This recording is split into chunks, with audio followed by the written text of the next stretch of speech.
Good morning, everybody. I'm Yannicka Ratcliffe, Vice President of the Housing Finance Policy Center at the Urban Institute. And it is my extreme pleasure to welcome you today here to a very rich and full day with tremendous panels and speakers. So I think we all have a lot to learn today. But before we jump into that, I have to do a few housekeeping announcements. First of all, this is a hybrid event. Hello to the people watching online. We are recording, and the recording will be available for viewing later, along with PowerPoints and other content from the speakers. We hope that you will all engage, whether you're online or in the room. You can submit questions online or here by using the QR codes, which are in the middle of the table, and online via the Zoom link. Speaker bios are available online and via the link, so we won't spend time on lengthy introductions today, and you can read all about our amazing speakers today. And then we ask at the end of the event that you complete the survey to let us know how we can make any improvements. If you need any assistance online, there's an email address that you can reach out to. And if you are, we encourage you to post on X if you do that at #live@urban. So with that behind us, I want to thank Chris Tyson and the entire NCST team for partnering with us on this day. We are very proud to have NCST help us mark one of our series of special events celebrating the Housing Finance Policy Center's 10th anniversary. We call it Next 10, the Future of Home. Like NCST, we are laser focused on closing the racial and ethnic homeownership gaps. Thanks to organizations in this room like Wells Fargo, who has been a key champion of this work, we've built an extensive body of evidence over the last decade, and you'll hear some of that from Lori Goodman in just a few minutes.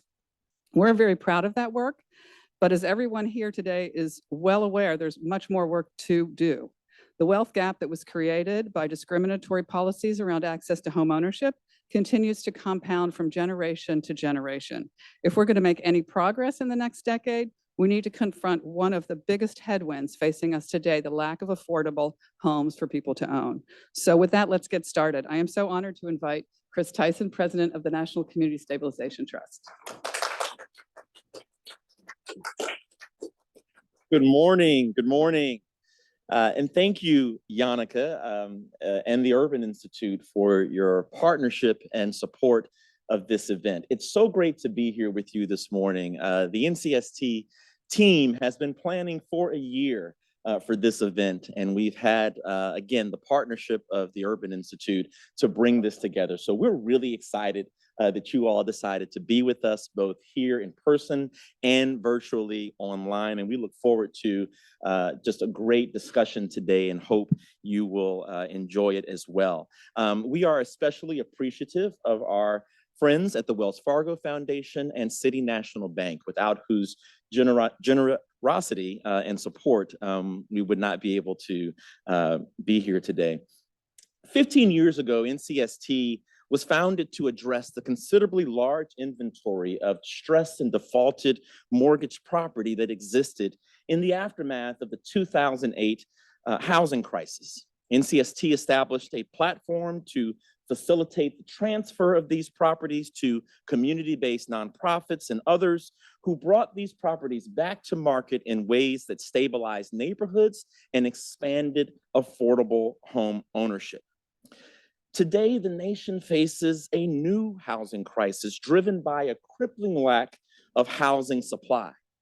While the housing supply problem cuts across the entire housing market, it is especially acute in the single-family housing sector. Single-family homes are the idealized vehicle for homeownership, the single greatest path to neighborhood stability and family wealth creation. Single-family homes also dominate the inventory of distressed and defaulted mortgage property. The single-family housing problem has understandably sparked calls for a massive increase in home building. This must happen. It's necessary. But the scale and scope of this problem is simply too large to be addressed only through new construction. We must take seriously ways to optimize the existing supply of homes to address the nation's existing supply problem. NCST continues to work in the housing aftermarket to facilitate opportunities for families seeking affordable pathways to homeownership. Through our REO Match platform, our policy advocacy and leadership of the Homeownership Alliance, the promotion of middle neighborhoods, support for small developers, and other initiatives, we remain focused on expanding access to affordable homeownership in ways that stabilize neighborhoods and help to close the racial wealth gap. Today, you will hear from practitioners, thought leaders, researchers, policymakers, and others on how we can address the single-family supply problem through the existing housing supply. We look forward to your engagement in this discussion. There are just some great speakers that will follow, and I look forward to engaging all of that today with you as we address this very necessary and urgent problem. Thank you and good morning.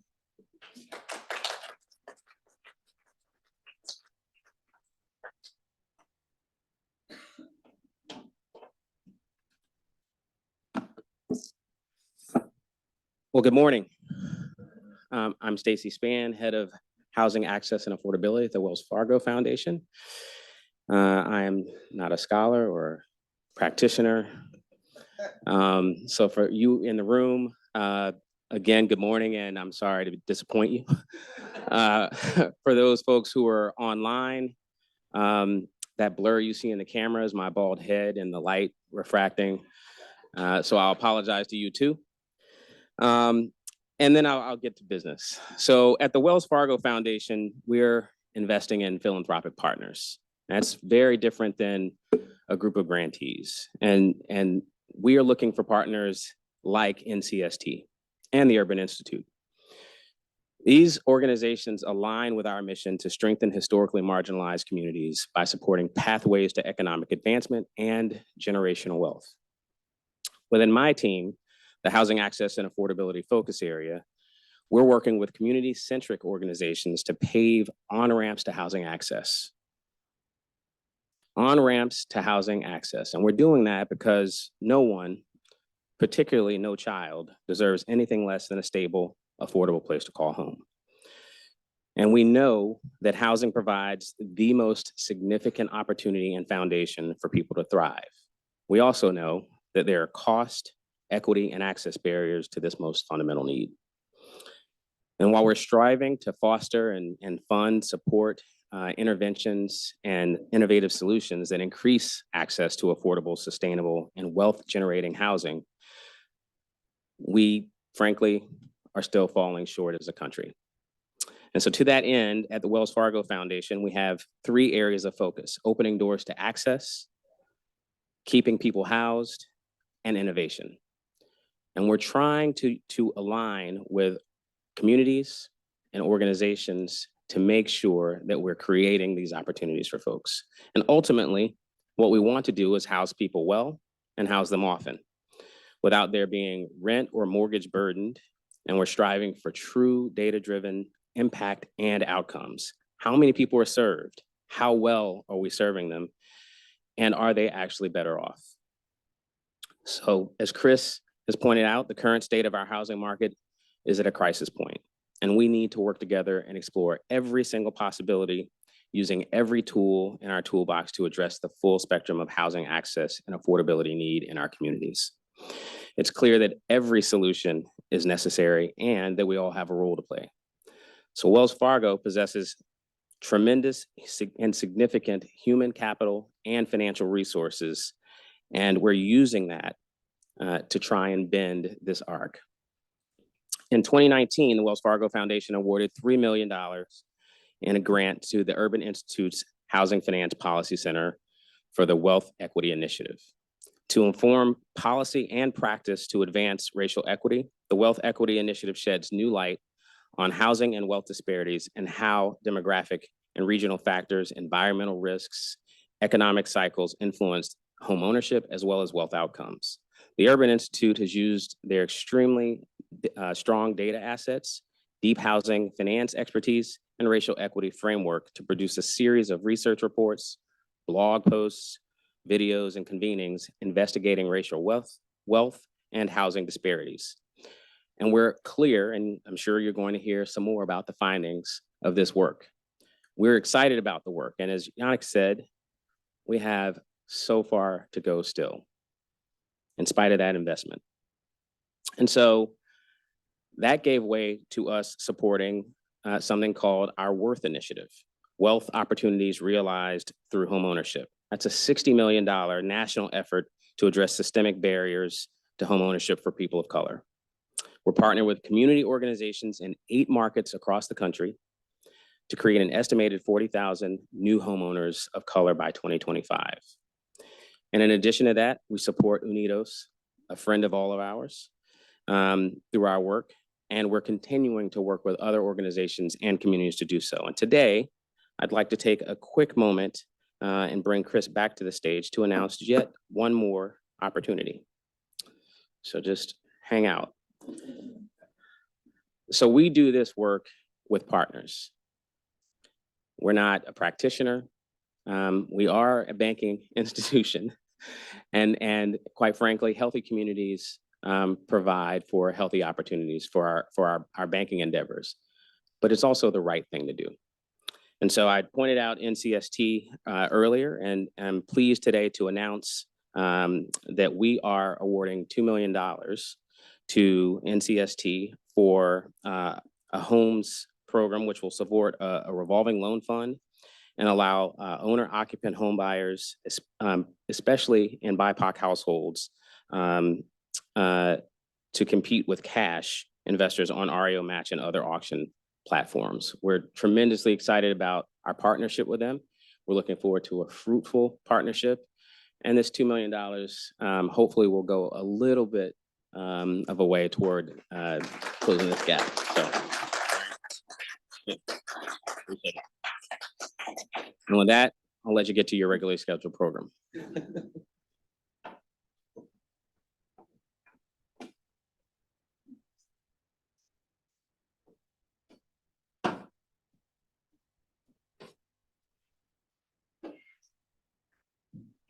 Hi, I'm Lori Goodman. I'm an Institute Fellow at the Housing Finance Policy Center, and it's an honor and a privilege to be here today.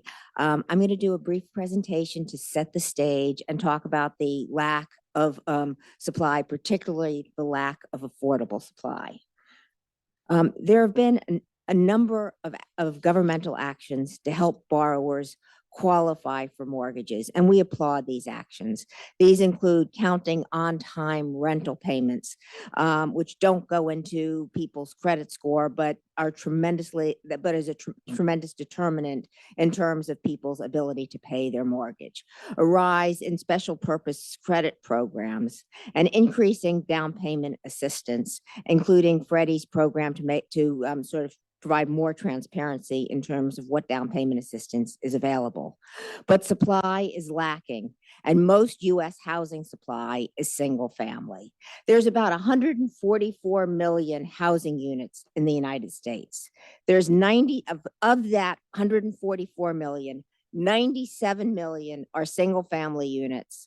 11, that's single family attached plus detached. 11 million units are in 2 to 4 family structures.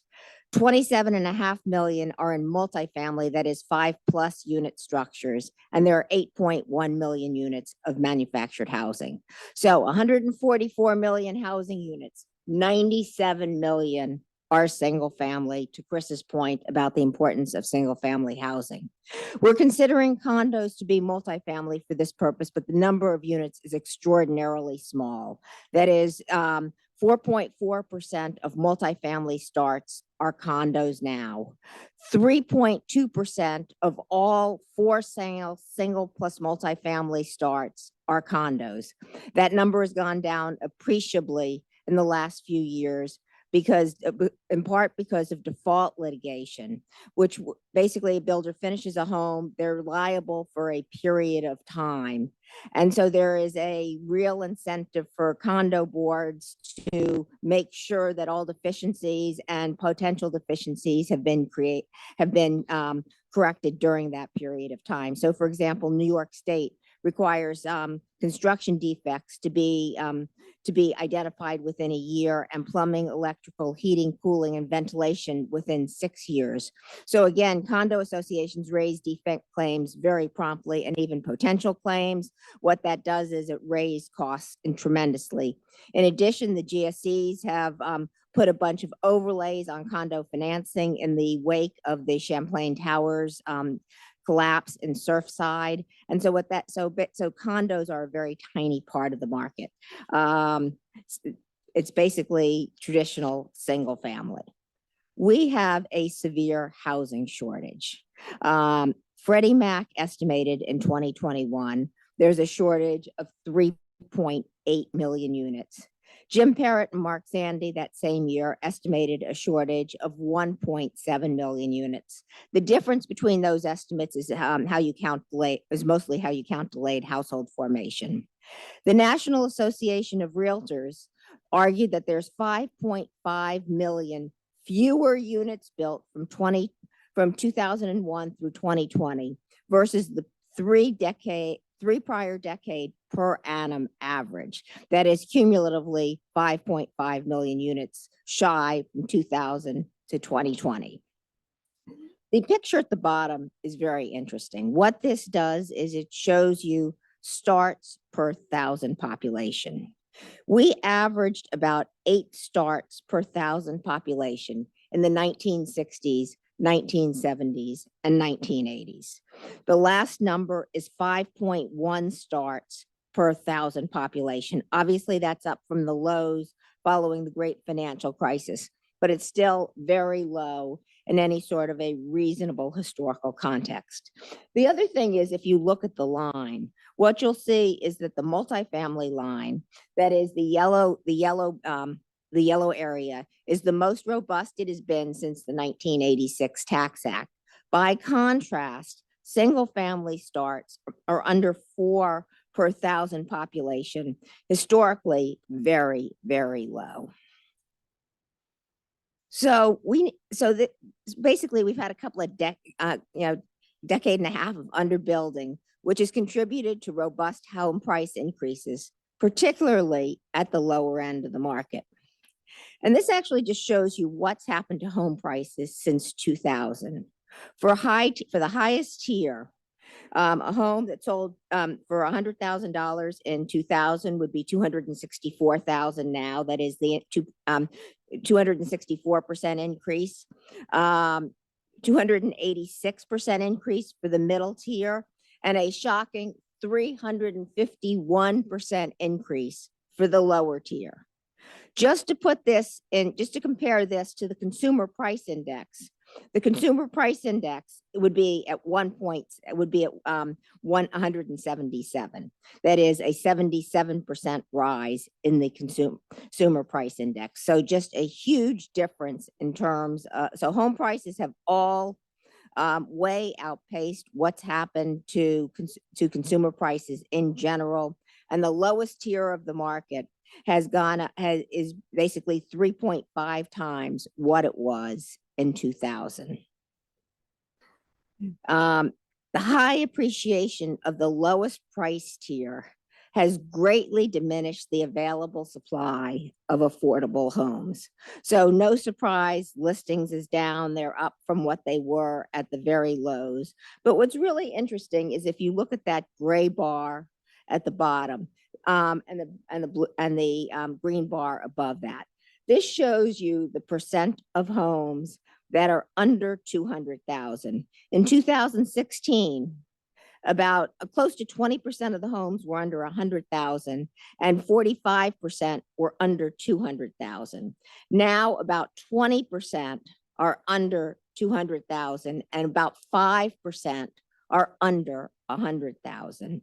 So home price appreciation at the lowest tier has greatly outpaced all other tiers, and it's really diminished the available supply of affordable homes. So what about new home sales? Maybe that can help close the gap. I don't think so. So new home sales are about 15% of total home sales. So it's a relatively small number to begin with. It's gotten to be a little bit more important lately as home sales existing home sales have come down, but it's still a relatively small portion. In addition, if you look at the right-hand side of this page, what you can see is that prices of existing homes are actually higher than prices of new homes. Prices of new homes are higher than prices of existing homes. New homes tend to be larger. They're obviously newer. They tend to be a little bit nicer. Builders are trying to bring down the square footage a little bit to preserve affordability, but you can see that on average, new homes still cost more than existing homes. So new home starts is unlikely to close that gap. What about foreclosure starts? Foreclosed inventory has always been very, very important, particularly in the wake of the great financial crisis. This just shows you what's happened to Fannie and Freddie's foreclosure starts over time. You can see that, and you can see the effect of the foreclosure moratorium in 2020, 2021, and early 2022. But even so, foreclosure starts are extraordinarily low now. When you look at, and you'd sort of say, well, what about the impact of the pandemic? Shouldn't you have seen some sort of increase in foreclosure starts? You would have thought so. There were 8.5 million borrowers who elected forbearance. The tally of that is truly extraordinary. 52% of those borrowers are performing, 35% are paid off, about 5% are still in forbearance, and another 6% currently in loss mit. 1% of those borrowers were liquidated, and another 1% are in active foreclosure. So forbearance was extraordinarily effective during COVID. And what's happened is that forbearance has become institutionalized at the GSEs. A borrower can request 6 months forbearance, basically for any reason, merely attesting to a hardship. And that 6 months is tacked on to the end of the life of the mortgage, very similar to the COVID waterfall. When the borrower comes out of forbearance, they select their, can you pay back the money now? For most borrowers, it's no. Can you keep your payment the same? We'll add it to the end of the life of the mortgage. For most borrowers, that's yes. Some need a modification, but it's basically the COVID waterfall. So we would expect foreclosure starts to remain extraordinarily low because of the improved loss mitigation waterfall. So that's not going to be a significant source of new supply. There's been a lot of talk about our investors contributing to the housing supply shortage. I don't think that investors are a huge contributor to this shortage. This just shows the left-hand side of this page shows you the share of home purchases made by investors. And you can see after the financial crisis, it's been running about 35%. When you look at which of the investors are buying, you can see that about 47% of the purchases are made by small investors, that is, those that own 3 to 9 units. 35% are made by medium-sized investors, that is, those that own 10 to 99 units. And 8 to 10% apiece are made by large investors, that is, those that own 100 to 999 units, and those that own 1,000 units or more. So 25% of total purchases are made by investors. Now that seems like, oh gee, how can that not be screwing up the market? That seems like a big number.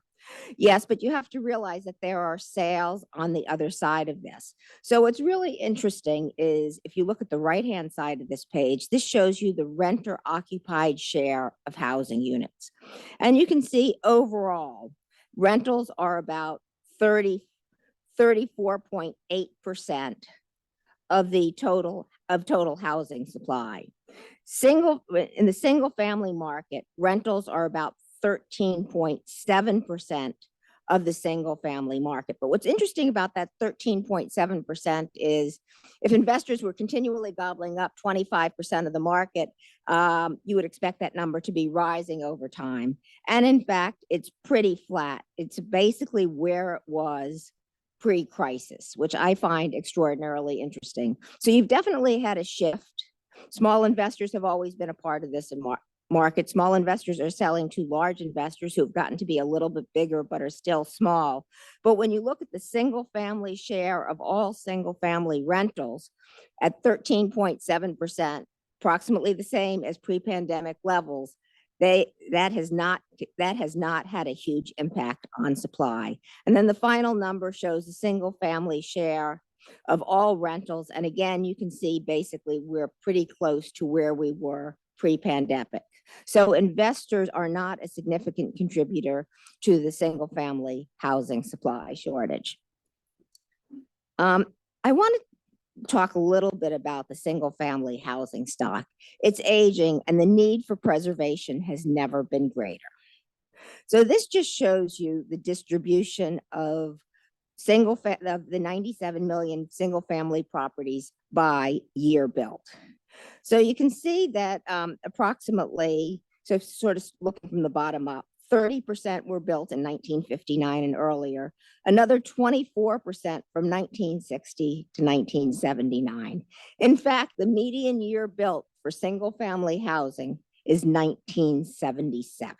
So what this means is that there's going to be a need for a lot of renovation financing and renovation, or you're going to have an increase in the obsolescence rate.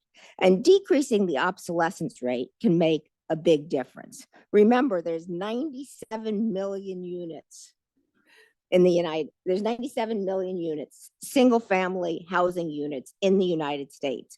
If you drop the obsolescence rate by 0.1%, you have preserved 97,000 units per year. So if you remember one thing from this talk, dropping the obsolescence rate by 0.1% will give you an extra 97,000 units per year. It emphasizes the need for improved renovation financing, which I'll talk about in just a second. Zoning is a huge barrier to increasing supply, and we need policy actions on this. This just shows you the land share of property value on the left-hand side of this page. And you can see it's gone up by a huge amount. Now, it hasn't gone up by this amount on all properties because obviously builders have compensated by trying to increase density, building on smaller lots. But if you look at the right-hand side of this page, you can see that land prices have way outpaced the prices of structure. Home price appreciation is in the middle. That's the weighted average of what's happened on the structure side and what's happened on the land side. And land accounts for the bulk of the increases. We also have to evaluate what's happening on the regulatory side. Regulatory costs are a huge part of building. The National Association of Home Builders estimates that regulatory costs add about 24% to the costs of the home. About 10.5% are during the lot development stage, and that does not include the costs of zoning itself. It includes costs of things like setbacks, compliance, required studies, land left vacant in order to get the necessary permissions. But what's really interesting is if you look at the bottom part of this page, 13.3% of the costs are during the construction of the project.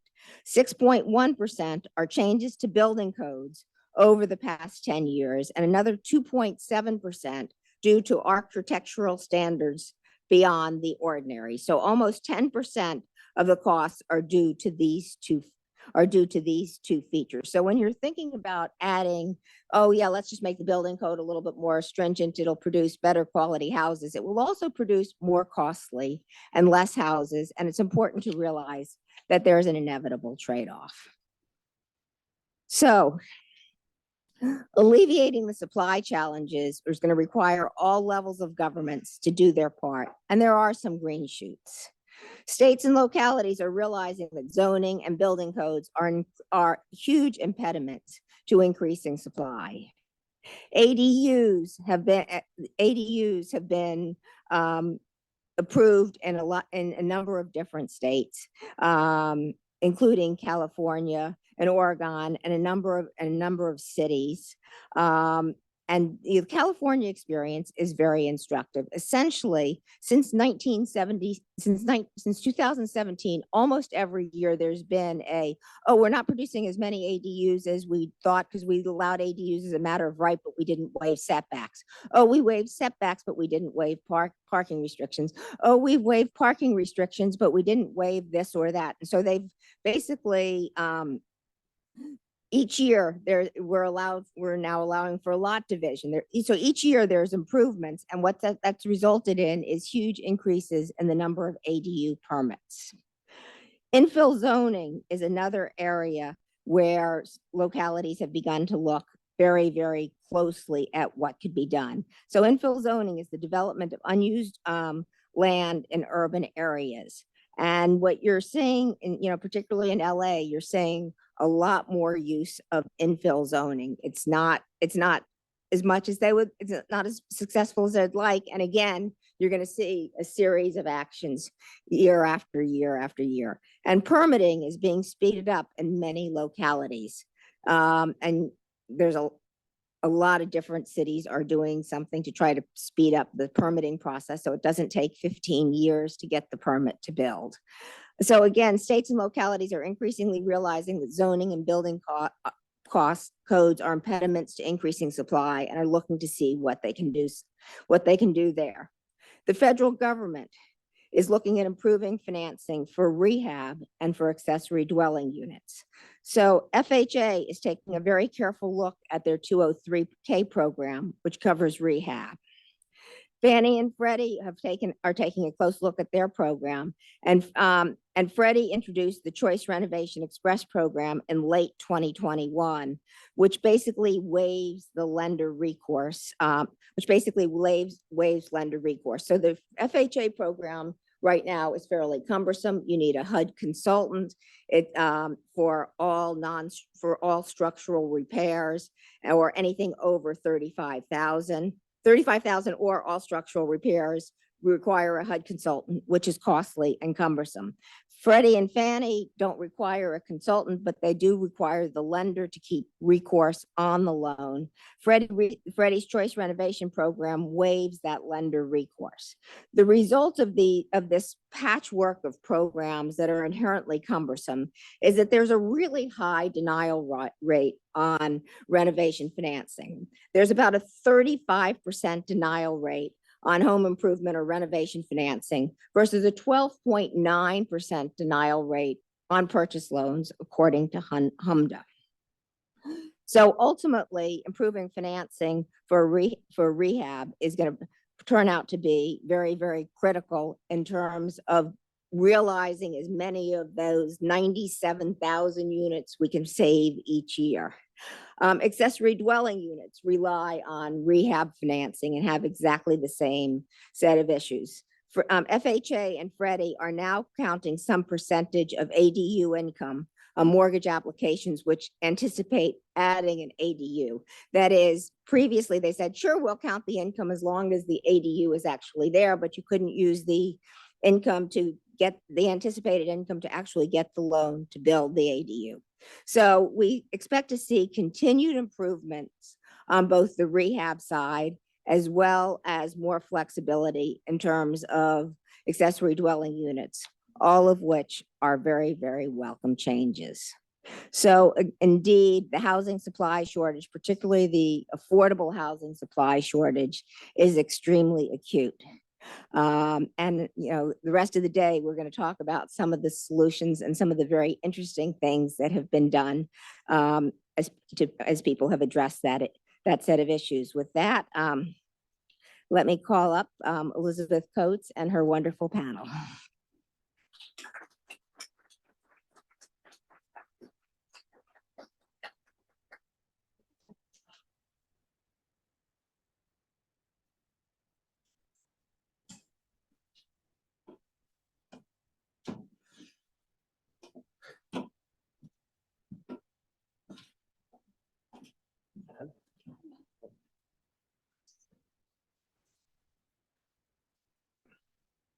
Good morning. There we go. That's it. That's it. Here we are. Welcome, everyone, to our first panel titled Local Perspectives and Solutions. My name is Elizabeth Coates, and I serve as NCST's Director of the Homeownership Alliance. The Homeownership Alliance is a practitioner-based advocacy coalition made up of nonprofits across the country fighting for policy reforms to make homeownership more accessible and affordable. The goal of this panel this morning is to ensure we don't lose sight of the impact to our local communities. As we are discussing our federal policy interventions, we wanted to set the tone for this day early on in the day, recognizing that the lack of affordable homeownership opportunities is a national problem because it is a set and series of local problems. Thankfully, we've got some experts here, all of them members of the Homeownership Alliance, who can give us key insights into crafting solutions that are implementable and lasting on the ground.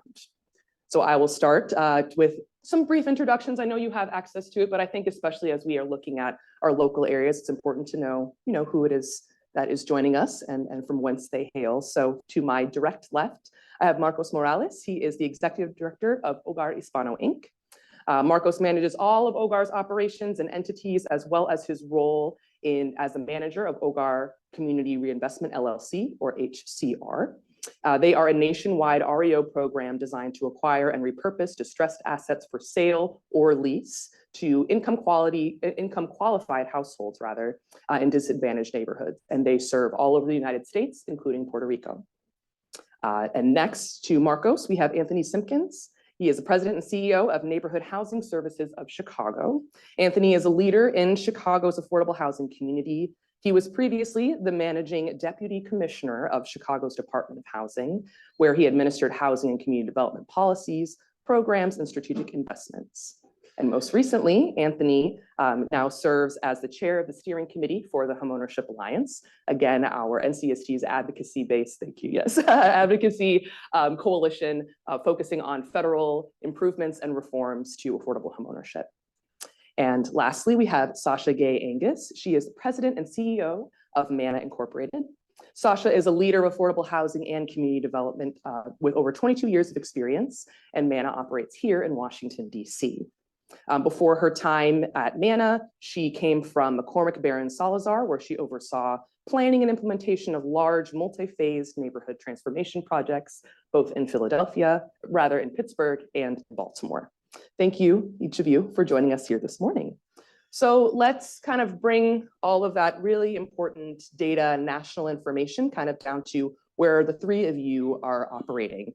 So help us understand your localities a little bit. Let's say we're all on a tour bus and you're in the driver's seat and we're looking through the areas or the communities that you serve. Where might be the first stop and why? Marcos, why don't you start? We can go down the line. Okay, thank you. Hello, everyone. I guess I would have to start off with the bus wouldn't work. We are national, right? But we do serve in multiple neighborhoods. So if I may, I'm just going to talk about 2 or 3 of those neighborhoods. In San Gerardo, San Juan, Puerto Rico, we are currently renovating a home that we purchased as a non-performing loan. It's about the 100th home that we've done in Puerto Rico. And again, all of the assets that we buy and we renovate, we try and put them in the hands of owner occupants. And those that we lease, we try to lease them and align them with HUD certified housing counseling organizations so that they can participate in our home ownership incubator program. So we want our renters to become homeowners. If we're in Florida, for example, we're working with Sylvia Alvarez with the Home and Education Alliance, and we're building a couple of homes in Florida. And right now we've, permitting, they talked earlier about permitting, right? If it doesn't happen, it doesn't happen in every community, but in this particular instance, it's taken over a year plus to get to the permit. And this is a modular, permanently affixed home that we've owned over a year, been sitting on the lot for over a year, but we can't get the permit process. Finally got there. We're finally got the approvals. We're finally, we poured foundations and we're getting ready to set the home. Hopefully it'll be on the market before Christmas. And then in Illinois, for example, we have a couple of homes that we are in the process of renovating, one on McCool, one on Olive, and we're in the process of renovating those homes as well. And then lastly, in Alabama, a home we bought from NCST. We went and visited last week. Tony from my office was there in Alabama and in Chicago. And basically what we do is we have a philosophy that we want our house to be the best house on the block.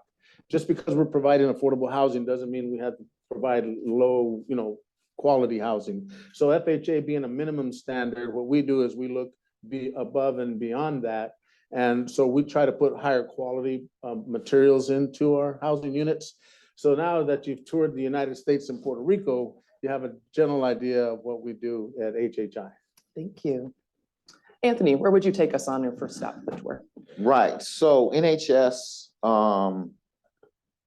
we service formerly redlined neighborhoods, basically, on the south and west sides of Chicago and the surrounding suburbs. And I love this question because a lot of the discussion is numbers and charts and graphs and bricks and mortar. And really what we all do is about people, right? It's about families that live in these neighborhoods and live in these houses. And we work in some of the most amazing neighborhoods in Chicago and really in the country. Formerly redline neighborhoods, but at the same time, the neighborhoods we work in, whether we're talking about South Shore, Chatham, Greater Grand Crossing, Garfield Park, West Humboldt Park, Austin, North Lawndale, right? These are the neighborhoods that we work in. And most of these neighborhoods were thriving neighborhoods of color. For instance, Inglewood, which is one of the neighborhoods that we work in now, they had a mall I used to go to when I was a little kid, as a matter of fact. And it was literally the most thriving commercial district in the city outside of the central business district. It has long deteriorated, been demolished, and most of that land is now vacant because of decades of disinvestment and loss of population in the neighborhood. South Shore, since the 1950s, has been, and Chatham has been one of the most thriving middle-class African-American neighborhoods in the city. Austin, thriving. We have these beautiful gray and brownstones, boulevards. These are amazing neighborhoods with amazing people, long-term stakeholders. We have a lot of seniors that have lived there for just decades, sometimes generations. So these are the neighborhoods we work in. But of course, right, whether we're talking about contract purchases, predatory lending, this cycle of foreclosure, disinvestment, vacancy, deferred maintenance, has brought the values of these homes down, has decreased the populations in these neighborhoods. And so this is what we work, this is where we work, right? To reimagine these neighborhoods, to work with the residents, to revitalize these neighborhoods and really bring them back to where they used to be. And a lot of the neighborhoods that we work in, there's this concept of disinvested neighborhoods. And what we find, especially since the last foreclosure crisis and this huge uptick in private investor activity in LMI neighborhoods, these are not disinvested neighborhoods. There's billions of dollars of investment that's running through these neighborhoods, but it's not the right investment. It's the kind of investment that extracts equity out of the neighborhoods and takes it somewhere else. And that's really, our focus on homeownership is really to fight that trend and get that equity and that wealth building to remain in the neighborhoods and service the residents of those neighborhoods and the potential residents of those neighborhoods. So that's where we work. Excellent, thank you. Sasha, where are we going on your tour? Okay, well, first of all, thank you for having me. Thank you to Urban and the National Community Stabilization Trust for really, creating a platform for this very important conversation. It would be really hard for me to choose one neighborhood. Over the last 4 decades, MANA has worked across all 8 wards of Washington, D.C., and we've developed almost 2,000 units that are primarily for sale, homeownership units across all 8 wards of Washington, D.C. But lately, we have been really focused east of the river in Ward 7 and 8. And that's primarily because these neighborhoods are historically segregated and cut off from the rest of DC physically. They're historically disenfranchised. They lack amenities. You know, the housing stock is very old, right? And single family development has been exceedingly limited in these communities. So, you know, the last community that we developed in Ward 8 was Hunter Place. And that was a 12-unit mixed income community that is not too far from the heart of Anacostia. And if you go to Anacostia right now, you'll see that now there's a lot of investment that is coming to that community. There's a lot of redevelopment, but there is a preponderance of affordable rental housing, right? Not a significant amount of single family housing. And that's where we try to fill those gaps to really address single family housing. I'd also take you to another community that's about 5 miles from Hunter Place in Ward 7, which is a similar community. It is also, parts of Ward 7 is also emerging. There's a new grocery store called Little that moved into Ward 7. That's really where the city is really trying to eliminate issue of the community being a food desert. And we went into this community and acquired land because we realized that, you know, it's a big community, but there, again, when we looked at the data, when we looked at the market study, what we saw that there was hardly any new single family development built in that community. And we owned rental property there. And so we're now working on a 30-unit condominium building that is really going to be created for, you know, starter families who, and smaller families who want, you know, small units, 1 and 2 bedroom homes, and really sort of, you know, trying to target the incomes that are in that community. When we looked at the data, we see what the income levels are. And so our units are going to be targeted to buyers that are earning between 50 to 80% of the area median income. And so we want to be able to address supply and allow long-term residents who have been living in these communities, who have created connections in these communities, who have familial ties to remain in their communities and advance from being renters to homeowners. So I would take you to these 2 communities primarily, but I can also take you to the rest of DC where we've built hundreds of units. We've got a big trip ahead of us. It'll be great. Yeah. And Sasha, you actually spoke a little bit to the next question that I have, so please feel free to elaborate. And again, we can come down this way. So you spoke a lot about the displacement that exists, particularly for residents, you know, kind of on the other side of the river that have lived in these areas, you know, and I call these neighborhoods their home and are now seeing this displacement. So that I interpret that at least as a contributing factor to the single family housing supply crisis. What are maybe some other elements that you're seeing here in DC, and then we can hear from Chicago and all over too? Sure. Well, the single family housing crisis is pretty stark in Washington, DC, as it is in many places, particularly so as we are in a high cost market. And while, you know, we've seen interest rates sort of start to come down a little bit, the rate of home sales slowed, they're starting to tick up again, but the price of homes in DC haven't necessarily gone down significantly. So the cost of housing is very expensive in DC, both to build, but also to afford for the end buyer. I'll give you a little bit of information around data specific to DC, and some of this data comes from Urban. The homeownership rate in DC is about 45%, whereas in other jurisdictions, it's about 70% in neighboring Maryland and Virginia, right? The homeownership rate for Black households is about 35%, and it lags behind that of white households, which is 48%, and that comes from the DC Fiscal Policy Institute.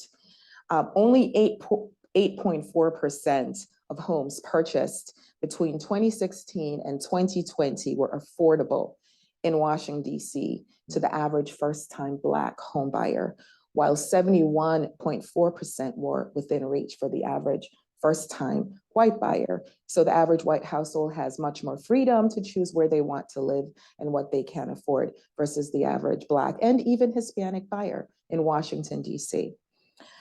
Over the last 20 years, only about 20,000 units have been constructed for homeownership. But for multifamily, that number is almost quadruple the homeownership production rate. And the number of affordable homeownership units become even smaller when you assess how many are actually attainable, right, to low and moderate income workers in Washington, DC. So the homeownership issues are very, very stark here in Washington. They're historically stemmed from the lack of wealth distribution and access to assets. The production has slowed significantly, and we are a city that invests in affordable housing.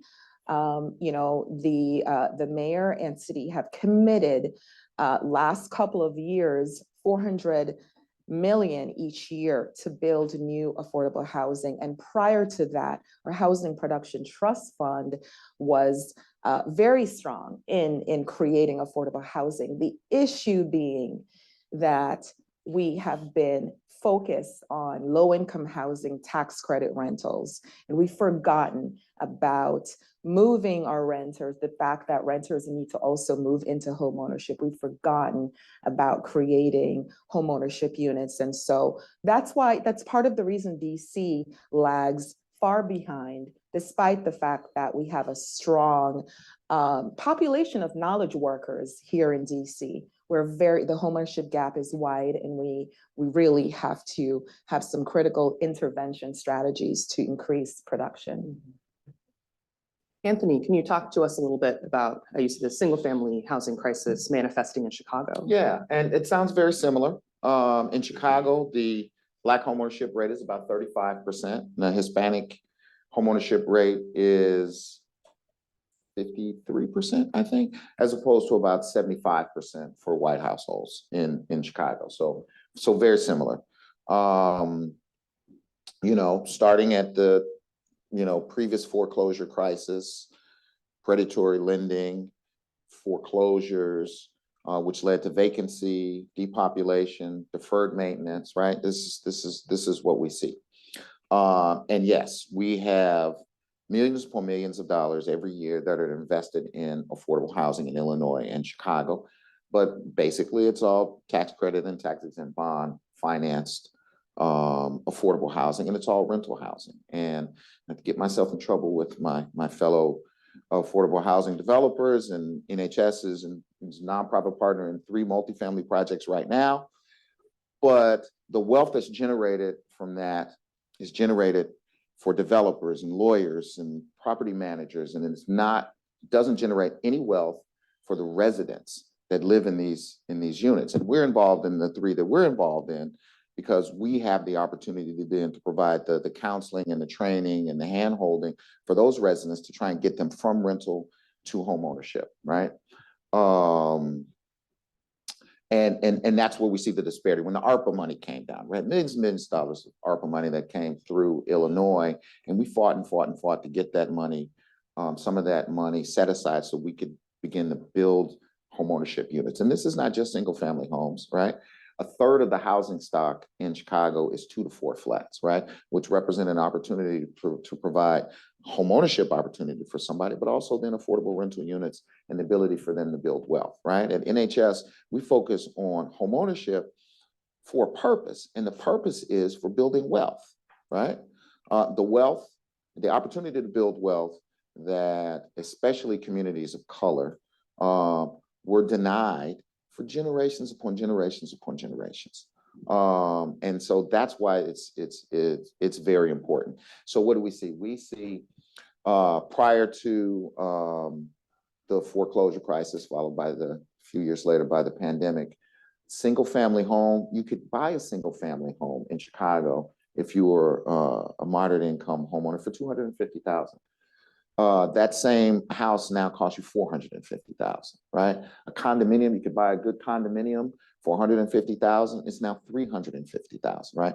This is the reality, right? And so one of the challenges we face is, whether we're building homes and putting together a homeowner association, or we're doing 2 to 4 flats, or we're renovating single family homes, the cost far outstrips in many cases, the appraised value of the home. I mean, it's costing us $200,000 this is Chicago, so it's a high cost market, but compared to a Seattle, a DC, a Denver, Miami, Los Angeles, our pricing is good, right? We're still a relatively affordable place to live in comparison, but we're still a high cost market. And the cost of building or renovating a house costs us almost $500,000 to build a house now in Chicago. It's insane. And so how do you make that affordable for somebody at 80 to 120% AMI, much less 60% AMI? Family Chicago at 60% AMI can't afford more than a $200,000 house, because especially at the interest rates that you have now, right? That's a $300,000 subsidy I need to make that house affordable to that family, right? So this is what we're dealing with, and trying to come up with creative solutions to that. And we also, in the neighborhoods that we work in, we focus not only on trying to increase the affordable housing supply, but also making sure that the residents that own their homes now can stay in those homes. And there are lots of challenges, which we can probably talk about a little later, just in making sure that we don't lose any more homeowners in those neighborhoods. Absolutely. Marcos, talk to us a little bit about the crisis you're seeing in the areas that you serve for single family. Okay, I will. And I'll start off by apologizing to anybody and everybody that I may offend, right? Throughout this whole panel, because mostly everybody we work with are partners, right? Right. And we're all striving to achieve the same thing. And that's, at least from my perspective, I primarily focus on home ownership. And I am a recovering LIHTC nonprofit developer. So, I understand that space quite well. But I moved into, after the economic meltdown of 2008, I was brought in to actually work with Unidos US and HHI to help find ways to address the single family housing space. And so I've been doing that ever since 2010. But one thing that I do not agree with in the earlier presentation is investors, right? I've worked in multiple cities across the United States and in Puerto Rico, and many rural communities where there's only 3 or 4 houses. Anytime a home comes on the market, any of our homes, there's at least 5 offers, and 5 of them are investors. And so what we do is we say owner occupants only in our MLS listings. And then when that happens, the investors, kind of yell at us and peck at us, but we say, hey, that's what we do. That's who we are. And so then we get home buyers that are owner occupants. And so now I might have 7 home buyers who say, thank God, there was nothing available to us. And so then we pick and choose from that group of buyers. But having said that, the investors that own that rental stock are driving rental markets. And LIHTC developments, because as you heard here today, and any other multifamily development, the cost of construction, the cost of labor, the cost of material have driven all of those unit prices up and through the roof. And to your earlier point, that money isn't going to home. Rental income does not go to the renter, right? It goes to the developer. And those developers, forgive me, but they're getting fat, dumb, and happy, right? I resemble that remark, but I don't have the wealth, but I do have the belly. Having said that, the challenge is that, with all of our antiquated policies and all of our antiquated, federal system, laws that exist, and not just federal, state and municipal. I do agree completely with the permitting piece and the zoning piece and all of that. But the cost, you put all of that together, you put all the developers and all the LIHTC and all the cost of construction and all the antiquated systems that exist in our country today. And someone said just last week, what that leads to is that the American dream of homeownership has become a nightmare for the lower income, moderate income community. So middle class, the upper middle class can still buy. The lower middle class, they're starting to struggle. Anybody beneath that, forget it. There's no opportunity for them. Subsidies are not enough. If you go to California and you get $150,000 subsidy, you think, yes, perfect, but it's still not enough. You need $300,000 subsidies. In Florida, we had to give away a $500,000 grant because the income caps were too low. And so despite the cost of rehab, and despite the fact that we had $50,000 subsidy for each buyer, it wasn't enough. So we ended up having to give the grant back and do the program ourselves. And so for me, all of those things combined lead to a nightmare for our lower income home buyers. Thank you for that, all of you, for providing all that very important information that, again, you're learning from your local context, but we're seeing this common thread in what all of your communities are experiencing. So we certainly alluded to this, and each of you spoke about the importance of attaining wealth, particularly for our non-white communities across the country. And we've also heard how difficult it is to be able to, conduct new construction, for owner-occupied units, or in the rehab and the endless costs that exists. So for those that might be tuning in that, maybe have an eye more toward kind of the rental side of potential fixes to our affordable housing crisis, why home ownership? Why do you continue to do this work that is very difficult? And why is it so important that each of your organizations keep affordable home ownership at the helm of the work that you do? Anyone who wants to jump in. I don't mind. Go ahead. Okay, so for me, I think you mentioned it earlier, Anthony, that home ownership leads to individual wealth. It is the greatest way for an individual to generate personal wealth. But more importantly, it also leads to generational wealth. And so what we've seen far too often in our past is that our children grow up with no legacy. They have no home that their parents were able to buy. So they become renters themselves. So for me, home ownership leads to that generational wealth, and generational wealth obviously leads to greater education, and greater education leads to greater employment leads to greater income, and greater income leads to greater outcomes. And so for me, the reason we chose the path that we chose to sell only to owner occupants, and if we do rent, to prepare those tenants to become homeowners, because I and HHI and my board of directors and the people that we work with firmly believe that home ownership is what's going to get the average American, the Black, Latino, Asian, marginalized community. That is what will get us back up to and into a greater way of life. I'll say that, there's a moral argument, and we know about the moral argument in terms of the homeownership gaps.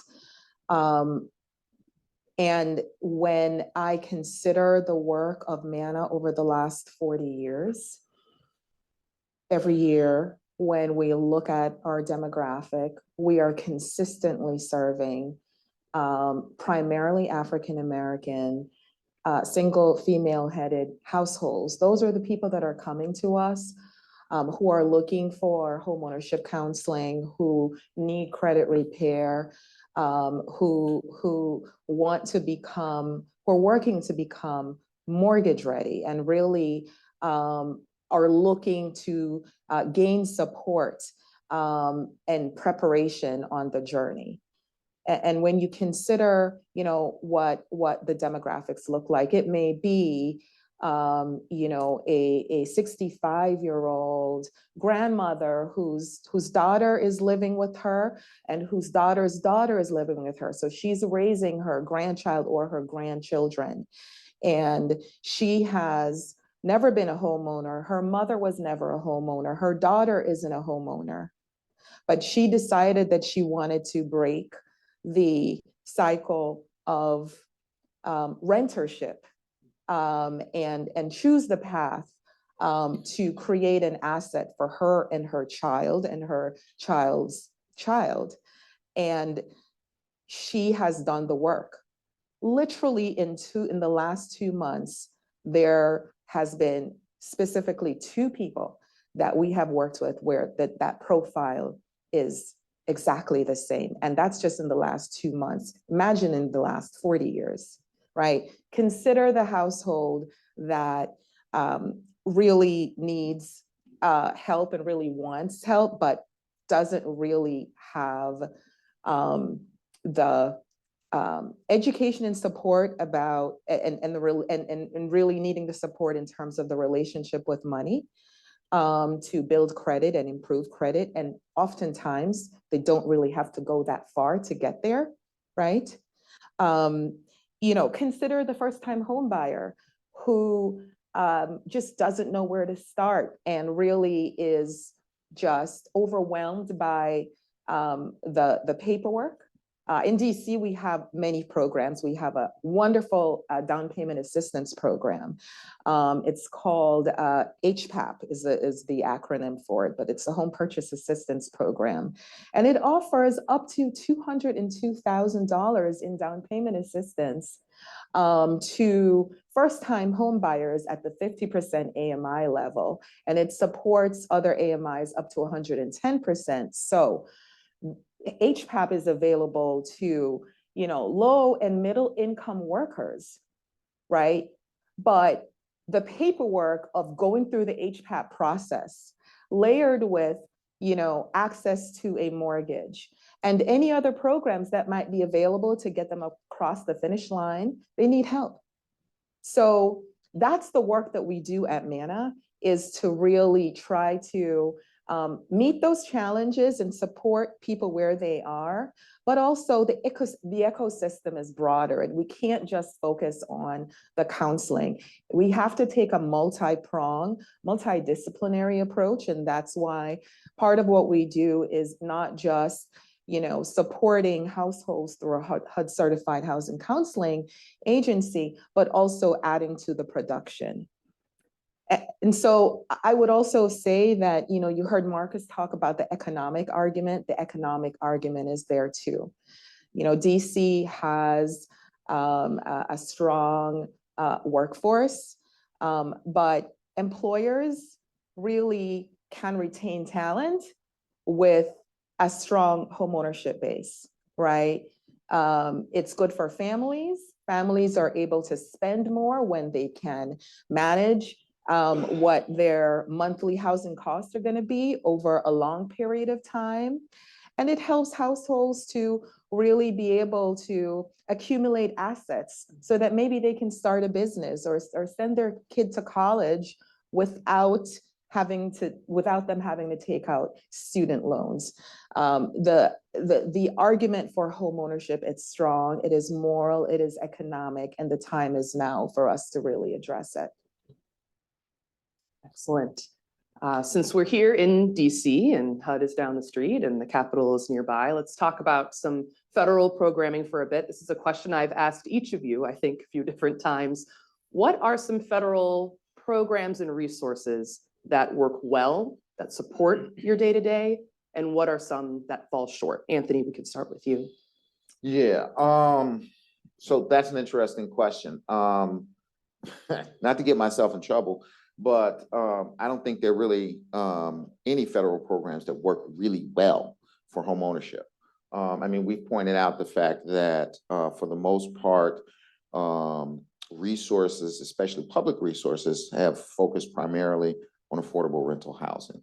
There hasn't really been a focus on single family development, and therefore the programs that are available haven't really been structured in a way that optimize the development of owner occupied housing. So I think that's number one. You know, probably everybody in the room knows that there's home and CDBG. These are primarily the avenues. I know there are a number, and we are now exploring the use of New Markets tax credits. The Capital Magnet Fund, the last couple of NOFAs, has done some particular carve outs for homeownership up to like 120% AMI, which is fantastic. That's really helping. And I think there are ways in which some of the federal resources that are available, the regulatory framework can be tweaked to make them more amenable to the development of homeownership opportunities. The Home Investment Partnership Act, for instance, I think is many both PJs and affordable housing developers have all but abandoned it really as a way to develop homeownership units. CDBG, and you know, with all of the stuff that goes along with CDBG, environmental clearances and just everything, right? Only 50% down payment assistance cap, all kinds of stuff, right? You have all these regulatory barriers that really have been created by policy developers that have no concept of what happens on the ground, and really should be talking to the people that are developing these units on the ground to see what works and what doesn't work, what regulatory policies make sense and which ones don't make sense in the real world. You know, it's very interesting on the homeownership end of things. There is an underlying trend, I think, in the regulatory framework, in the policies that we have, in the allocation of resources. And this gets back to this wealth building issue. And let me put that in a caveat. For instance, the Woodstock Institute in Chicago has done some interesting work in this area. When it comes to people of color, especially African-American households, that are able to access homeownership, despite the fact that a Black borrower looking for a mortgage is 2 to 3 times more likely to be denied that mortgage than a white borrower, irrespective of credit profile, down payment, the whole bit, right? But if they're able to access that, they build less equity and they build it slower, right? So homeownership as a generational wealth building tool is not a panacea by itself. It is central to it, but there's lots of other stuff that needs to be done in that area. And my thought process just trailed off. It was good. Anyway, I mean, right, we could talk about this stuff. We could talk about this stuff all day long. So I think that federal resources for homeownership need improvement. That's what I would say. And I want to allow Marcos and Sasha an opportunity. If you want to chime in, you're serving areas that I feel are often left out, particularly with DC and that very interesting relationship that you all have with the federal government. Same thing with Puerto Rico. Please enlighten all of us here today how that might be a struggle in accessing federal funds because of the way that participating jurisdictions perhaps are choosing to use these resources. You know, DC and Puerto Rico often being an afterthought. Would love to have you all share with all of us how that's impacting your ability to construct and provide additional affordable homeownership for the folks you serve. Cool. Yes, yes. Okay, so I think, you know, again, the challenge is that although there are some really good programs out there for single family home ownership, like the CWCOT program, like the GSEs who operate the NPL sales program, and within them there's the CIP and the Expo programs, and then of course HUD having the NPL sales program themselves. Those programs are great, but they don't go far enough, right? And then on home and CDBG side, we're already talking about the cost of construction. When you go after and you get federal dollars in many programs, it triggers Davis-Bacon, and Davis-Bacon triggers way more cost and way more time. And so you have to be real thoughtful about how you develop. and what program funding to use and what program funding not to use. And as I said earlier, a lot of these programs are antiquated, right? And so they need to be upgraded and updated. And so I would say that in Puerto Rico, for example, all of you who are familiar with Puerto Rico know that Puerto Rico is about the size of Phoenix in terms of population. There's a little over 3 million people there. It's a 200-mile island. Phoenix, 3 million people plus, has one mayor. Puerto Rico has 78 mayors. And so if you're in the city over here and you're trying to do a development, their rules and regulations may not be the same as the other 77 cities on the island of Puerto Rico. And so you have to learn to maneuver. And for me, it was extremely important to open an office in Puerto Rico and hire a well-prepared Puerto Rican person to run that office for us. And she does a fabulous job managing those relationships, right? And so I think, and in order to create affordable housing, we all have to collaborate, like with you, with NCST and with, HUD and Fannie and Freddie, and we do work with them, even though they, in my opinion, all of us could do a much better job at delivering the services and updating how we deliver those services. So I think that the challenges is, how do we work together? How do we stop having federal government create programs and policies without working with us? And they put out, a notice of information and, give feedback, but we need to have convenings like this with all of the invested people, because all of us have one thing in common, and that's the people that we serve, right? And so until we fix all of that and we come together, I don't know that we'll be able to continue to deliver quality, affordable housing. We can hit the 120% market all day long, but 80% and below, that's a challenge. I hope that ignites all of us that are here attending and listening today, that the practitioners on this stage have a firm and thorough understanding of what is effective with the resources that are made available, and what is falling short. So Marcos, you led it very well into a next question that I'll direct to Sasha, and we can go down the line for those who are interested in opining. If you had all members of Congress in this room here today, there's a specific question here. I mean, you can elaborate more if you would like to. What would you tell them would be a step in the right direction to increase affordable single-family supply? I would say to Congress that pass the Neighborhood Homes Investment Act now. And I would say to continue to increase funding for CDFIs, because that funding is trickling down to organizations like mine, like Anthony's, like Marcos, that can now use innovative financing like new market tax credits, because there aren't many tools to develop homeownership.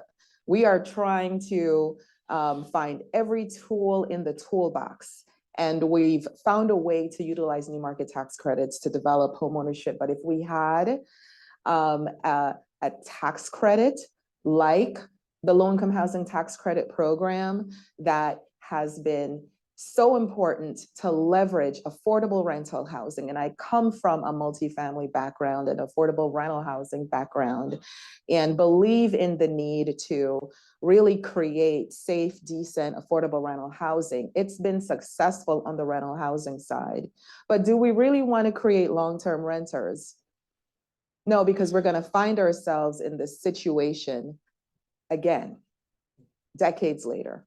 And so pass the NIA Act now so that we will have a single family tax credit to develop homeownership. And I'm not going to stop there. The last thing I'll say is that to HUD, I think there's a role that HUD can play, because HUD owns a significant amount of land across the country. And a lot of public housing sites need repositioning, they need redevelopment. Once NIA is passed, let's try to carve out some of those public housing sites to create single-family housing. Because many of those public housing residents are willing to do the work and have done the work and want to do the work to be able to become homeowners. Excellent. Anthony, what would you tell our dear Congress?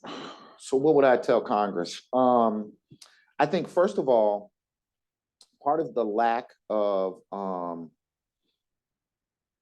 sufficient and well-crafted resources from homeownership has to do with, I think, underlying sort of paternalistic view of homeownership, which is essentially, if you can afford a home, why do you need our help, right?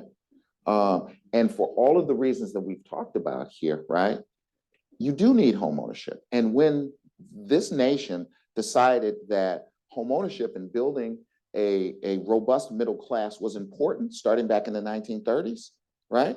Before there was ever an FHA that created a secondary market, before there was ever a 30-year mortgage, right? So that working class people could afford to buy a home. This nation decided we're going to make the changes necessary to do that for middle class white America, right? And so this attitude that, well, you know, we should, you know, we don't want to put that many resources in because these people, you know, and that's part of the problem is, right, was, well, if you can afford a home, then you don't need the help. Well, we've seen today that in fact, you do need the help, right? Prices are so high, they're far exceeding the consumer price index. And, you know, I grew up in apartments. I never lived in a home, you know, until I became an adult and graduated from college and blah, blah, and bought my first home. And I remember I bought my first house. It was the first house I'd ever lived in. And there were two older ladies, Miss Carter and Miss Johnson, that lived across the street. And they came to visit me, welcomed me to the neighborhood and said, and you got to do something about this front yard. What did I know, right? I had never been a homeowner. But that's the kind of community also that's created from homeownership, right? It's not transient, right? Yes. And so, I mean, we often talk about the numbers and the economics and stuff, but there's community also that's created through homeownership, which is really key. And I think we need to, at the end of the day, understand the importance of a strong middle class in our neighborhoods, right? The foreclosure crisis, here's an example, the South Shore. One of the things, aspects of South Shore neighborhood in Chicago on the lakefront, right? It was a strong Black middle class neighborhood. Most of the real estate in the neighborhood was owned by Black people, right? Since the foreclosure crisis and risk share requirements and, you know, loans that were out of balance, this was on the multifamily and single family side. It's probably one of the largest transfers of Black real estate ownership out of the hands of Black people in the history of the city of Chicago, right? This is what we're dealing with. How do we right that kind of a ship, right? And so federal resources like the Neighborhood Homes Investment Act need to be in place. The existing federal resources, which are a absolute maze of cost and regulatory compliance, many of those regulations that have absolutely nothing to do with what's needed on the ground, need to be adjusted and looked at. And there's one other thing. And again, I don't want to get myself in trouble because a lot of my colleagues are here. But one of the things you see, and you see the most recently, you see it in this $27 billion that's coming down for climate resiliency, which is going to be an amazing set of resources to build new sustainable units and to improve existing units in an effort to make sure that money gets spent quickly and that you know, you're dealing with folks with high capacity and that you're used to dealing with. Money tends to coalesce with those that already have the money and the capacity. So large national CDFIs, that's where the money goes. Doesn't go to the practitioners down and around. It may eventually filter down to us after they've extracted their costs and their, you know, The money needs to go to the people on the ground, needs to go directly to the people on the ground that are working every day with the homeowners and the renters and the residents in the neighborhood. They know what they need. They know how to put it in place. That's where the resources need to go. You, Marcos. Well, I told you guys earlier, I'm probably gonna get myself in trouble, so I think I would start off by lining up all the political parties, and for those of you that are old like me and remember the Three Stooges, I would do a Three Stooges slap. Wake up, forget your division, work together. There's just too many important things that need to happen, that we need to work together, and we need to be, they need to remove the fear of upsetting their party, because the fear of upsetting their party is destroying America, right? We need to work together. We need to help one another. We need to forget the party affiliation. Yes, that's what puts you in the office, but you have a bigger job to do. You have to serve America. You don't have to serve your party. And so that's how I would start. Then I would get in more trouble. And I would say this antiquated system was built for white Americans many, many years ago. And some of most of those still exist. And what we do is every once in a while, when they get in trouble, the Black caucus jumps on their butt, or the Latino caucus jumps on their butt, and they'll take a little piece of it out, and they'll take a little piece of it out. But we have to remember that the investors are smarter than the legislators, or they're somehow related to the legislators, and they know every loophole before legislation is written. And so they're prepared already to take advantage of those loopholes. And so we have to recraft. We don't have to modify. We have to recraft not all, but many of these regulatory systems that are in place systemically. Black America, Latino Americans, Asians, other individuals that are discriminated against are continuing to be discriminated. And we need to find ways to modify that. And currently, in my opinion, the CDBG and the home dollars, they're great dollars, but why trigger Davis-Bacon, right? That's related to many, many years ago, the union saying, okay, we want to get a piece of our pie. So you have to hire into unions, you have to pay Davis-Bacon wages. There's nothing wrong with paying the wages, but why so many restrictions and limitations? And so, in my opinion, we have to revamp the entire system if we want housing, and not just at the federal, but the state and local. And more importantly, the income guidelines are so ancient that, a family who is now just on the cusp of being able to afford to buy a home have now exceeded more income than they can to afford to get that program revenue for the childcare. Yeah. And so now one of the parents has to quit a job to take care of the children, or work less. And it kind of limits, it continues to keep us down because we can't advance if we're taking advantage of any of those federal programs. That's what I would say.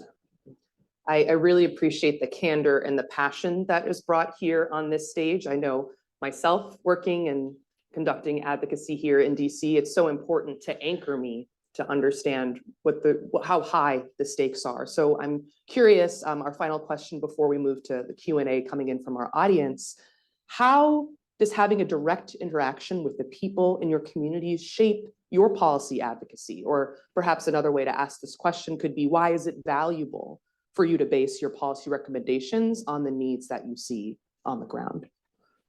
Whoever. I kind of to your point, I was in a meeting in San Antonio with Unidos US when I used to work for them many, many years ago.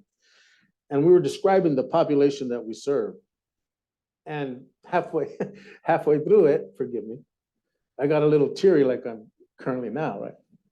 I'm like, that's me. We're talking about me.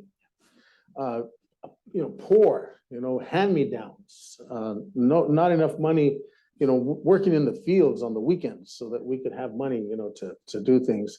But I didn't realize I was poor because, I have both my parents, and they loved me and they disciplined me. And they said, none of you are going to quit school. I'm the 11th of 12 kids, right? None of you are going to quit school. All of you will get educated, and all of you will have careers, and all of you will do what your mother and I couldn't do, become a homeowner.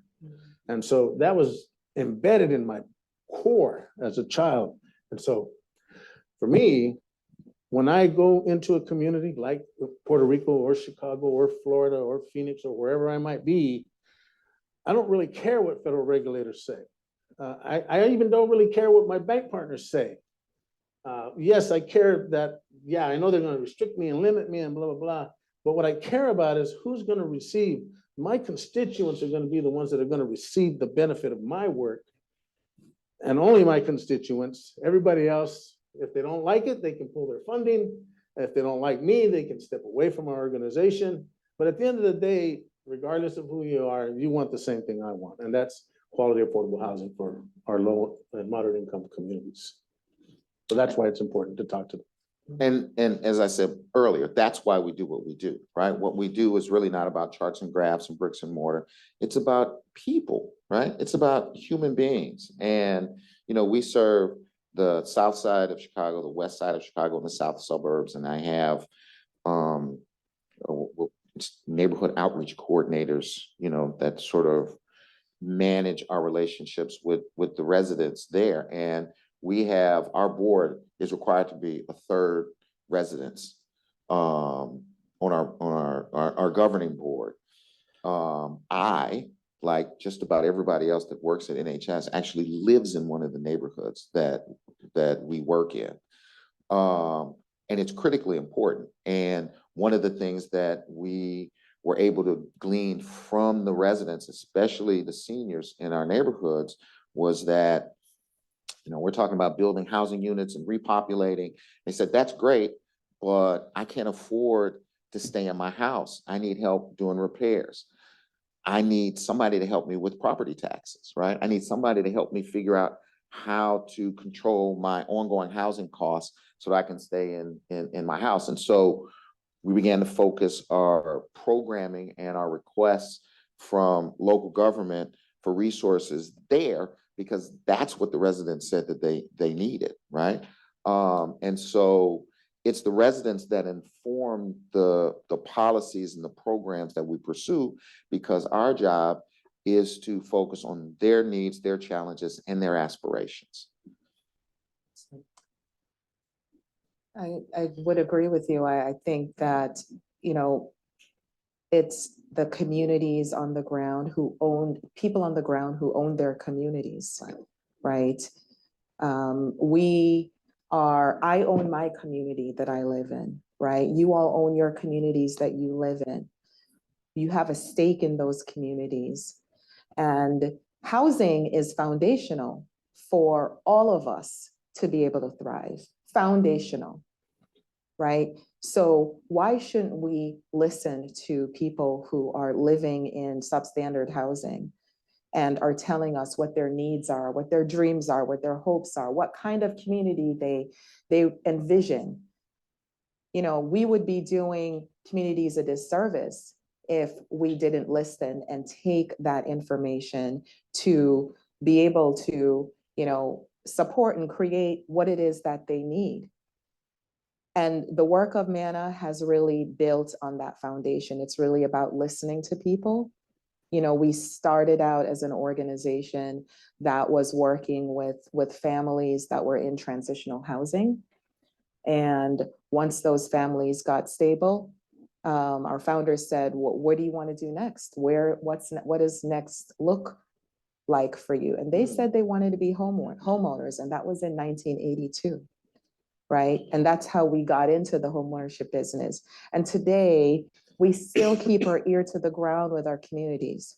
Last year, we surveyed 400 of the clients that we are seeing through our homeownership counseling program, and asked them what their challenges were to homeownership. And they listed them. They talked about the inventory challenge. They talked about the size of units they needed.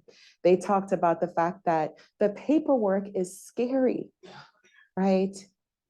You know, they talked about just needing assistance for an extra leg for closing costs. Yes, there is HPAP, but we don't have enough savings don't have enough savings to afford a $600,000 home in DC. Imagine what the closing cost is, not to afford, but to afford the closing cost for a $600,000 home in DC, right? And so we partner with other organizations and private foundations to create a private closing cost assistance fund to support our first-time home buyers to just get over the hump. So we believe in being people-centric. It's part of our core values. It's part of my core value, and it's part of the American dream. It's the right thing to do. I want to add one thing, because I want to make sure I touch on this before we leave here. As we were talking about trying to increase the affordable homeownership supply, there's this trend, there's this term that you hear all the time, which is starter homes, right? And this gets at the issue of, well, it's so expensive to create a home, and we're targeting sort of moderate income people, so we want these starter homes. But again, right, when this nation decided that it was going to create a strong middle class and create a bunch of homeowners, they created forever homes that families could grow in, that they could sell at a profit and move on to a bigger home later, or that they could leave as a legacy for their children, that were able to build equity, right? Starter homes can't do that, right?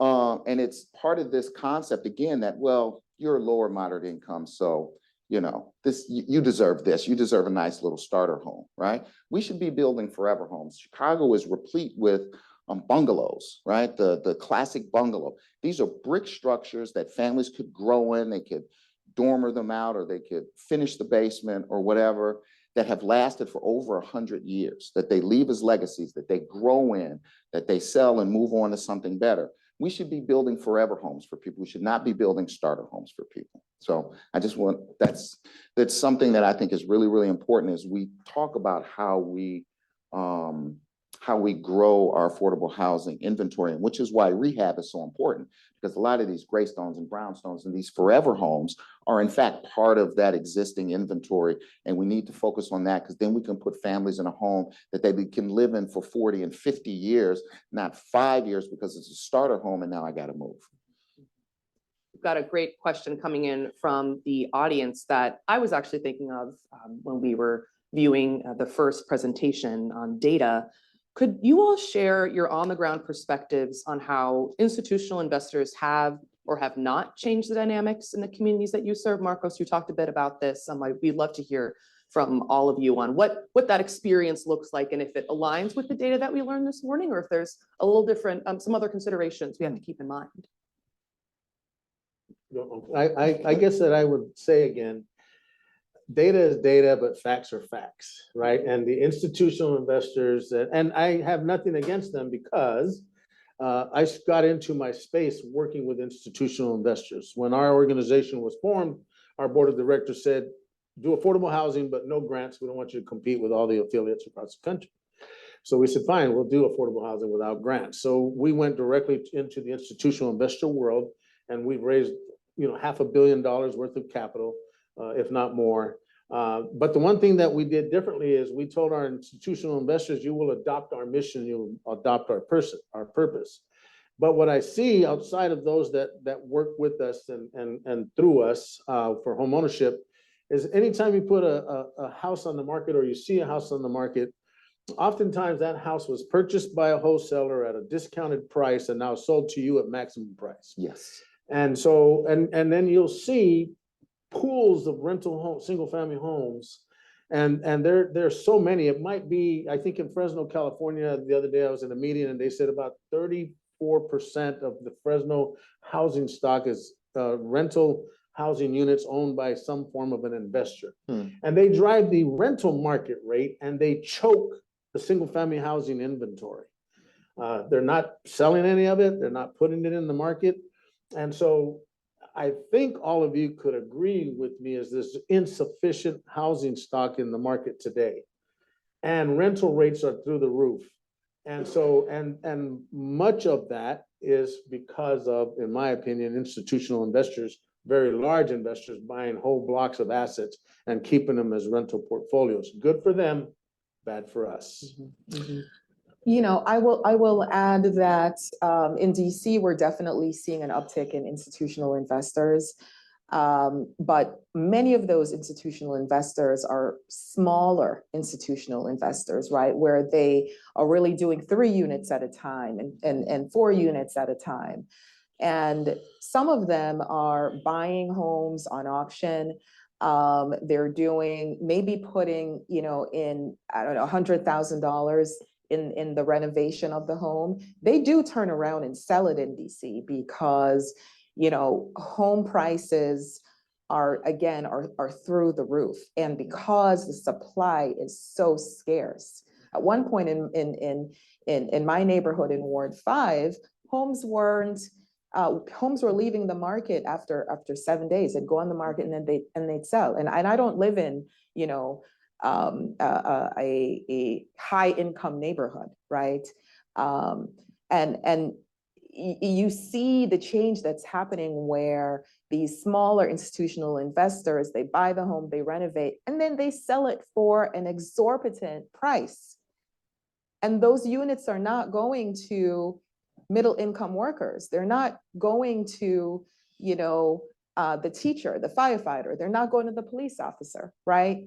You know, they're going to even other cash buyers, right?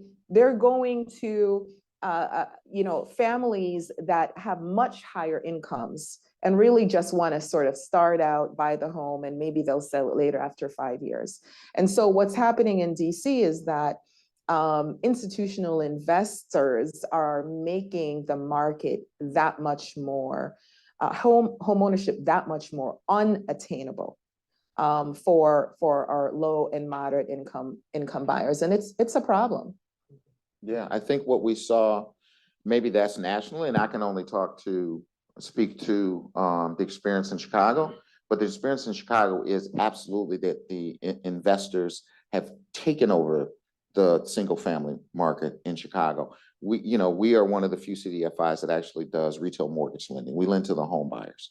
And I mean, at one point we had $10 million pipeline of people that we have pre-approved for mortgages, and none of them can find a home to buy because they were all being outbid by investors. We're not seeing a large amount of single family rental. We're seeing investors that are buying the property, buffing and puffing them, and then selling them at the top of the market. Right. And what is that? So they're buying low value assets and they're selling them at the top of a rising median home sale price market, right? So all of that equity in the middle that could be available for a family, home buyers, right? Or mission-driven developers, is going out the window. Yeah. So no, absolutely. The numbers that we saw were about single-family rentals. We don't see single-family rentals. But what we do see, which is interesting, is that we see a lot of, we just were on the phone the other day with, one of these large investors, retail investors in the single-family space. One of the things we've decided is maybe if you can't beat them, you should join them. Let's work with them, right? We're mission-driven, right? How do we work with you? And what we also find is that there are a lot of smaller investors, certainly in the Chicago urban and suburban market, who actually look like us and look like the people that they sell to, right? How can we work with them and leverage their business model in a way that we can create affordable inventory for folks? So we're trying to work through that. But at the end of the day, if we're committed to this, HUD, stop selling to investors. I mean, it's just that simple, right? Stop it. Don't do it. If you say that this is what your mission is, then just stop. There are folks like NCST and NHS and, that can buy these properties. Just stop selling to investors. Sometimes the solution is real simple. What role do you see shared equity homeownership playing in the single family ownership affordability space? I'm sorry, I chuckle. I'm going to get myself in trouble again. Shared equity can be good if it's done right. But a lot of these shared equity companies across the country, in New York, a couple years ago, they had a big battle with one. I won't name any names. In Boston, there's a big battle with one. I won't name any names. But how you craft your shared equity program is critically important. And what a lot of the ones that know enough of it are doing is they're doing shared equity, and then they're exponentially growing their participation in the growth of that shared equity. And so when it becomes time to sell your home, let's say, you had a $25,000 or a $50,000 shared equity partner, and you sell your home at some point, and if you didn't read the fine print, you'll notice that 25% grows and grows and grows and grows. And so now it's time for you to sell your house, and then you get this closing statement that shows that out of your $220,000 of profits, you got to give $150,000 to the shared equity partner. And you're like, what does that mean? Why did that happen? And so it's because they didn't read, and they didn't have a good housing counseling organization like Unidos US at the table. When they do reverse mortgages, you have to have a counselor at the table. So what I would suggest is that if you're gonna do shared equity, we should require that housing counselors participate.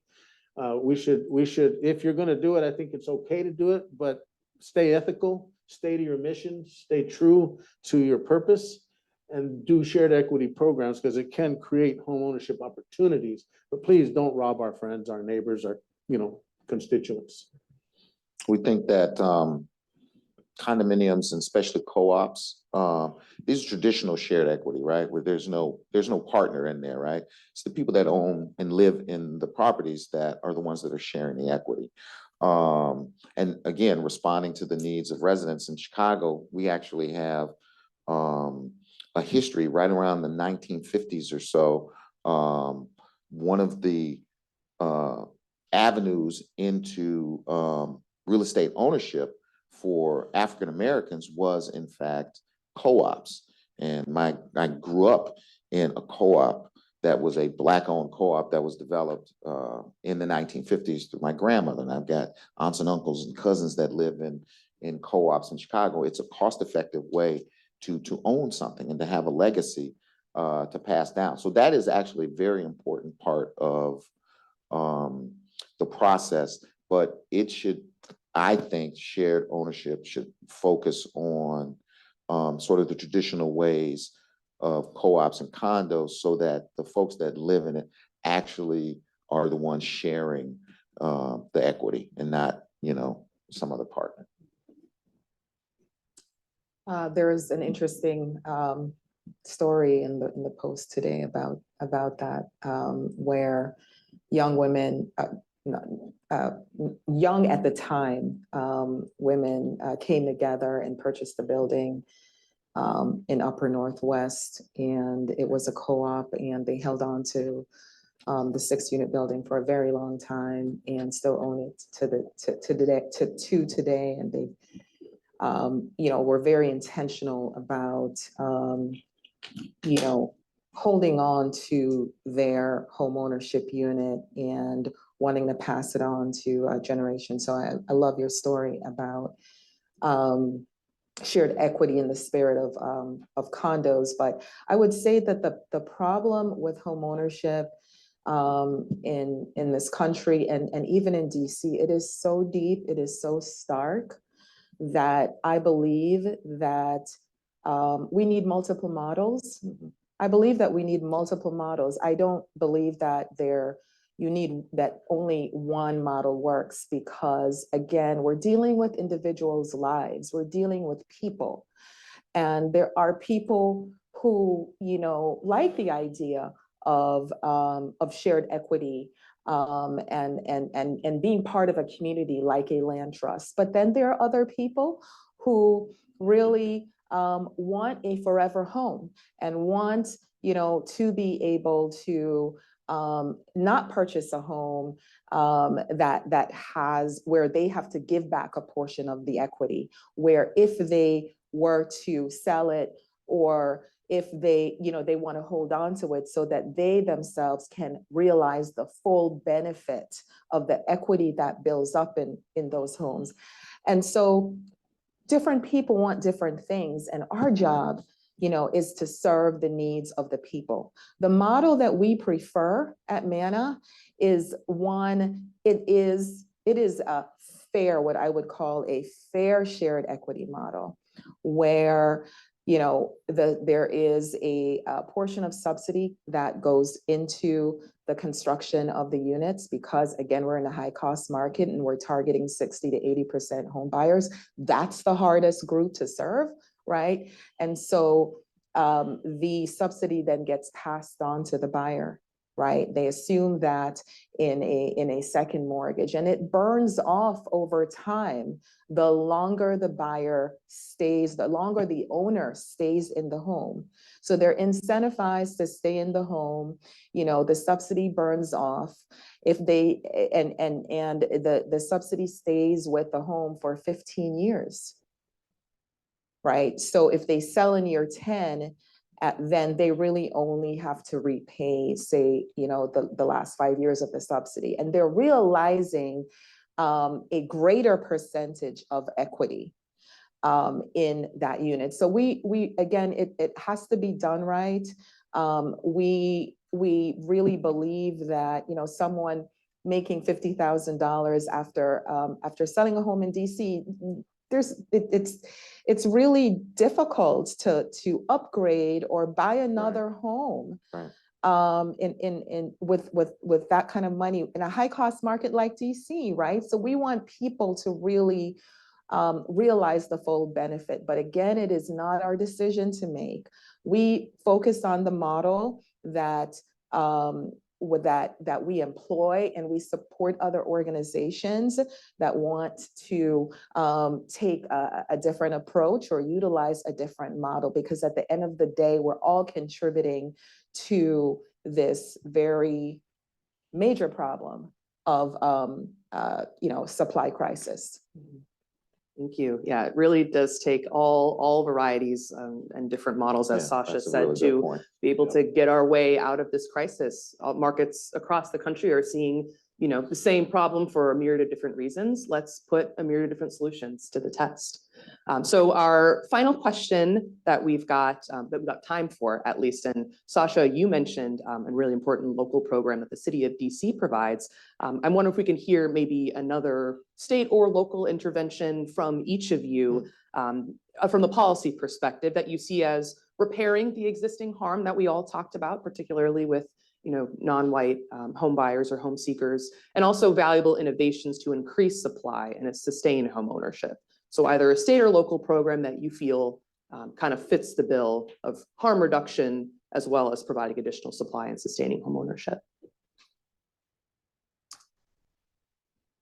So I'm gonna add that the mayor and city have created a goal to increase Black homeownership by 20,000 by 2030, and that's a tall order. And so that's going to take multiple intervention strategies, both on the financing side, the supply side, as well as the preservation side. And I was part of the strike force that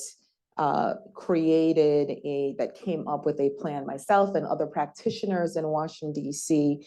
Worked together along with the Urban Institute. And we provided a set of recommendations to the city about ways in which the city can increase their homeownership goals. And we also saw that the city lost about 5,000 Black homeowners. I think it's between 2018 and 2021. And I can't remember the reasons why, but how can we really be, really move the needle in the supply crisis if we're not retaining the homeowners that we have in DC? And one of the things that we've witnessed is that, long-term homeowners, right, are losing their units to these small investors that I talked about before.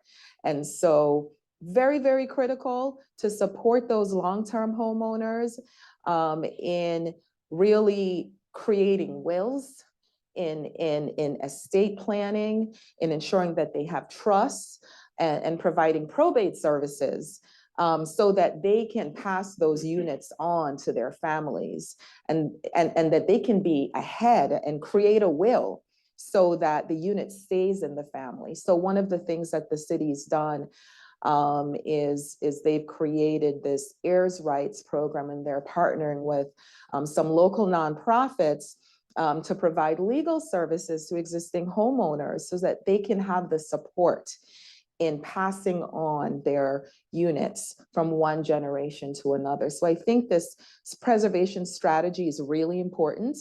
And we'll see where it goes, but I think that's a policy that's going to be a key piece of the solution. That's a really good point. And that's something that we've been doing. We've seen the loss of units through, intestacy. And so that's one of the things we're doing. We're partnering with legal services organization, CDEL, and part of our existing homeowner support is in fact estate planning, whether that's transfer on death deeds, trusts, wills, and what that estate planning looks like so that these resources stay in the hands of people, providing TA support for condo associations, HOAs, and co-op associations. This is one of the things we're seeing, especially in some of the transitioning neighborhoods, is actually investors coming in and essentially taking over co-ops and condos.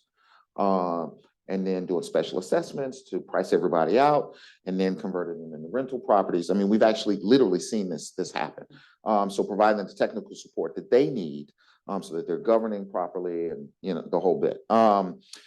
So a couple of local programs that I think are really good, try and blast through this real quick. So there's the City of Chicago has a program called City Lots for Working Families, and it's paired with a program called Building Neighborhoods and Affordable Homes.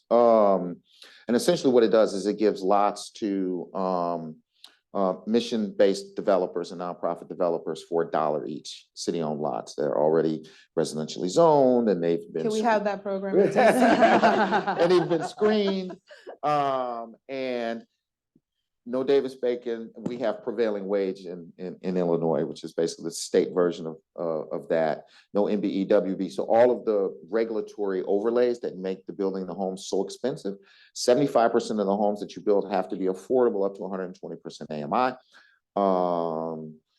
And then 25% can be sold at market rate. So you do these in border communities, right?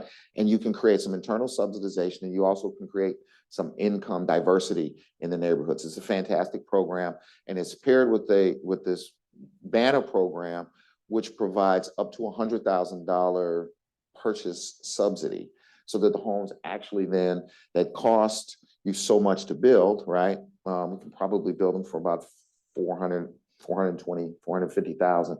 We can bring that cost down to something that somebody, so putting those two together is really, really important. I've got the wrap-up sign and I want to. Okay, sorry, I'm Marcos an done. That's just one. opportunity to- That's fine. Just a real quick sentence of maybe a state or local program that's been able to benefit your work. Okay, I had a whole lot to say, but California has just adopted, or about a year ago, adopted a program that allows nonprofits to purchase foreclosed assets before investors. And so if we could have that around the country more aggressively, we would put more of these assets in a nonprofit's hands. Yep, that's great. Oh, and just kudos to NeighborWorks, who gave us some money to start working with Native communities, which are often forgotten Overlooked. and invisible. And we have a large Native population in Chicago, so kudos to NeighborWorks. Absolutely. Thank you all for being here today. I encourage all of you, if anything really ignited you, to please look out Hogar Hispano Inc., NHS of Chicago, MANA Inc.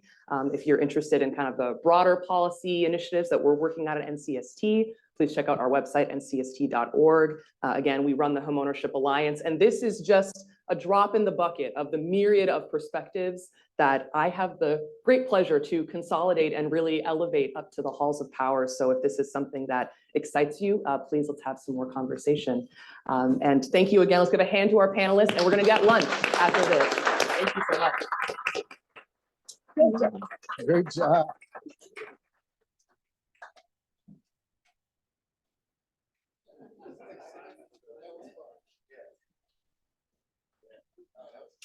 Great. Are you guys gonna give us a chance to talk about today?